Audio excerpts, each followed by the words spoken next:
पाणी की अधिष्ठात्री देवी वीणा पाणी माँ भगवती सरस्वती के श्री चरणों की वंदना करके, गुरुजनों के कमलवत चरणों को सादर प्रणाम करके, आप समस्त सुधी जन एवं जिज्ञासुओं के प्रति सादर नमस्कार।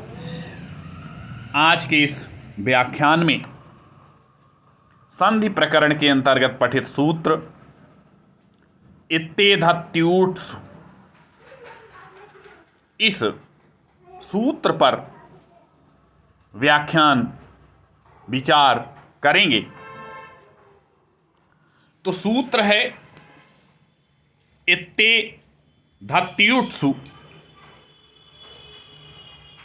इसको अगर अलग अलग करें तो हो जाएगा एति, एधति और ऊट्सु। इनमें सप्तमी विभक्ति बहुवचन है। अनुवर्तन आ रहा है वृद्धिरेचिका और अधिकार है संहितायाम एकः पूर्वपरयोः।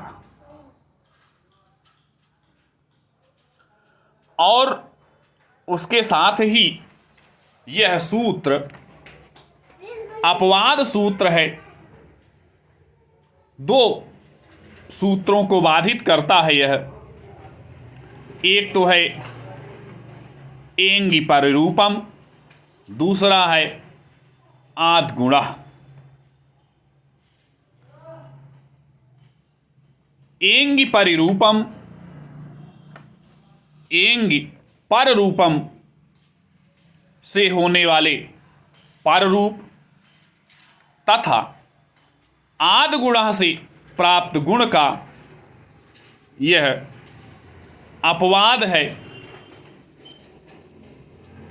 अपवाद वह सूत्र होता है जो उत्सर्ग सूत्र को बाधित कर देता है।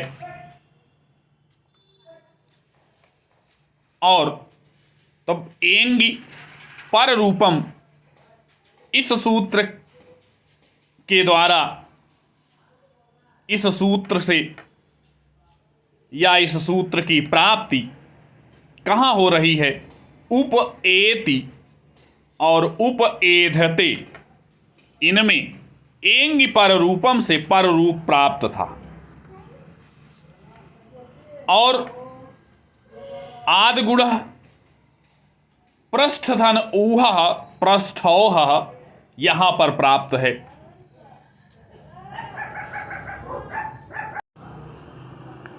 इस प्रकार से यह इन दोनों सूत्रों का अपवाद सूत्र है। इत्येधत्यूट्सु, इत्येधत्यूट्सु यह अपवाद सूत्र के रूप में है। और वह दो पररूप जो संधि है और गुण संधि है, उन दोनों का अपवाद है यह। इस सूत्र की वृत्ति पर अगर ध्यान दें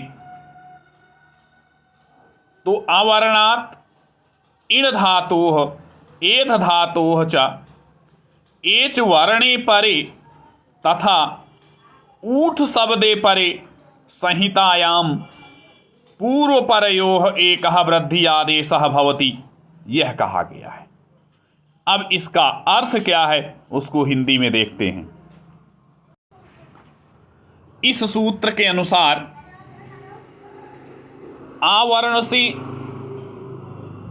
परे एजादि इण और एध धातु तथा ऊठ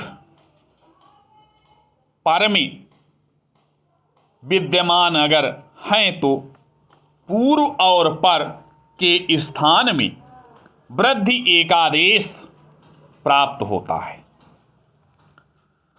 उदाहरण है इसका उपएति।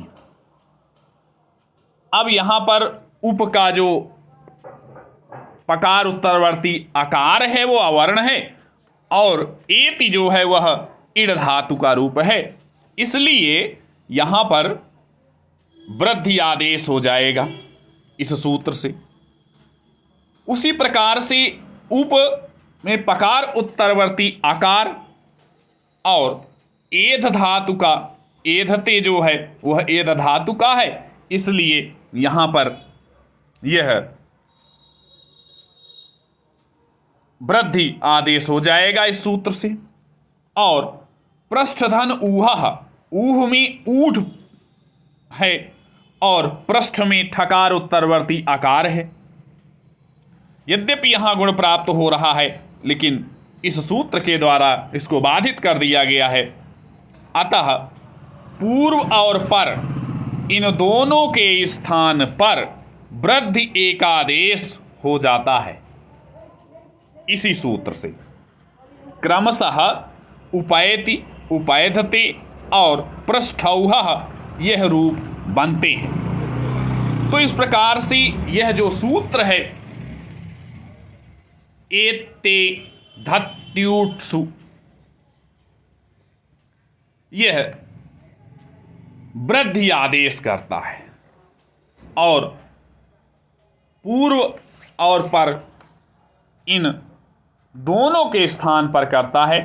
इससे पूर्व के व्याख्यानों में हम लोगों ने वृद्धि संधि को देखा था, ये उसी का प्रकरण है और उसी के ठीक बाद वाला सूत्र है वृद्धिरेच के। वृद्धिरेच जो सूत्र है उसकी सूत्र संख्या है 6188 और इसकी सूत्र संख्या है 6189। तो उसी का क्रम है, इसलिए इस सूत्र के द्वारा भी वृद्धि एकादेश प्राप्त होता है और यही इसका प्रयोजन है। तो इस प्रकार से इत्ते धत्युत्सु यह सूत्र यहीं पर उदाहरण सहित व्याख्यायित होता है, स्पष्टीकरण भी किया जा चुका है। और इसी के साथ आप समस्त सुधीजन एवं जिज्ञासुओं को सादर नमस्कार।